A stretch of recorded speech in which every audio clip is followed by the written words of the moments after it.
Welcome back, everybody. Today we're talking about yoga A to Z, clothing, what to wear when you go to a yoga class. Now, I've been all over the country going to yoga classes for many years now and enjoying seeing the different fashions that have come and gone.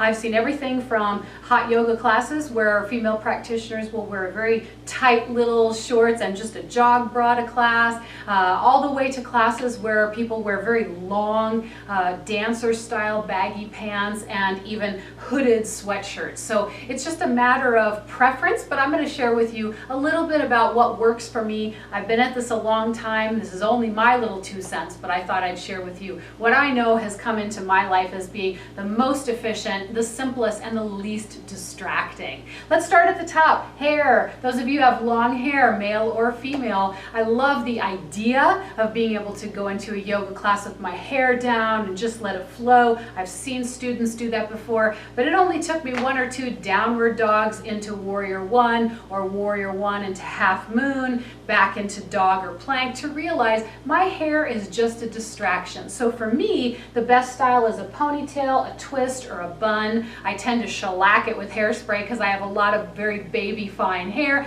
and maybe a couple little barrettes to just keep the bangs out of the way. For me, again, the last thing I want to do is find myself distracted from a beautiful moment of breathing by something in my face. The next thing we want to look at is what's around your neck. Those of you who like to wear really cool jewelry, or maybe you have a special necklace that means something, it's wonderful to have your special yoga jewelry, but I find that anything longer than 16 inches, when I go upside down, that sucker is cracking me in the tooth or hitting me in the face, and it just becomes a distraction. So I tend to take my necklaces off or just not wear them. You can keep them right by your mat. You don't have to leave them in some cubby and be afraid they're going to be stolen. Just wear your jewelry to your mat, and then in the beginning moments before class, just take everything off and leave it right there beside you. Ditto with bracelets for me. I have some wonderful bracelets. Sometimes I even wear a watch. I love the idea of yoga jewelry. It's super hip. It's very in. But the fact is, when I'm doing some kind of a forearm balance, like a nice peacock, or I'm in something even as simple as a frog hip opener, I do not want those things, even mala beads, squashing into my wrist. So sometimes I'll just take them off, leave them beside the mat, and they'll be there for me for the meditation or relaxation at the end. I'd also like to mention the idea of hooded sweatshirts, even the kind that zip up and are easy on, easy off, one downward dog, and you know that that thing's just kind of in the way. So very cute, super stylish, but just think about whether or not it's going to actually serve you in your yoga class. Now let's talk about the top half. You'll notice I have a simple fitted t-shirt on. Doesn't have to be boring, you know, it's like white. I've got something kind of hip here, but it's fitted, and that allows for me to go upside down without fighting through the billowing t-shirt. I've seen that happen a lot of times to both men and women. They don't want to show too much. They maybe feel a little self-conscious, so they try the big tent effect. That's fine if you're working on a treadmill, but my friends, yoga is about inverting a lot of the time. So you're going to be hips up, head down, and you want to make sure that this guy's going to stay put.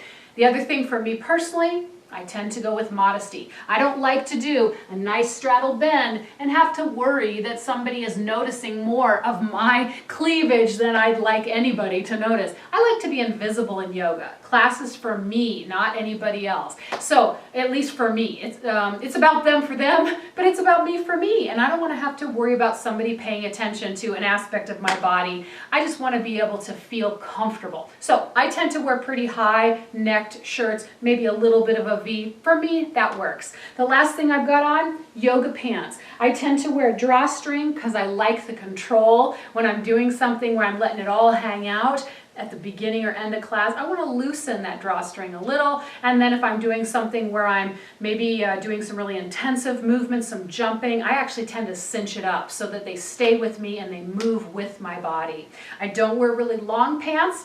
I'm known to cut the legs off. In fact, this is a pair, you could see they're rolled up at the bottom because they were really long, and I went ahead and cut them off because I didn't prefer to have them under my feet when I step from dog into a lunge or from a lunge into a warrior one. That's just my little 2 cents about yoga clothing, what to wear. I hope you've enjoyed this little bit of input. Go out and find your style. Find what feels comfortable to you. In the end, yoga is not about a fashion statement, my friends. Yoga is about you connecting with you. Don't let anything distract from that. Keep it all about the blessed experience of that unification, that experience that is yoga. That's what it's all about. Thanks for joining me. Please subscribe to my channel, share with a friend, and I'll look forward to seeing you next time for more Yoga A to Z.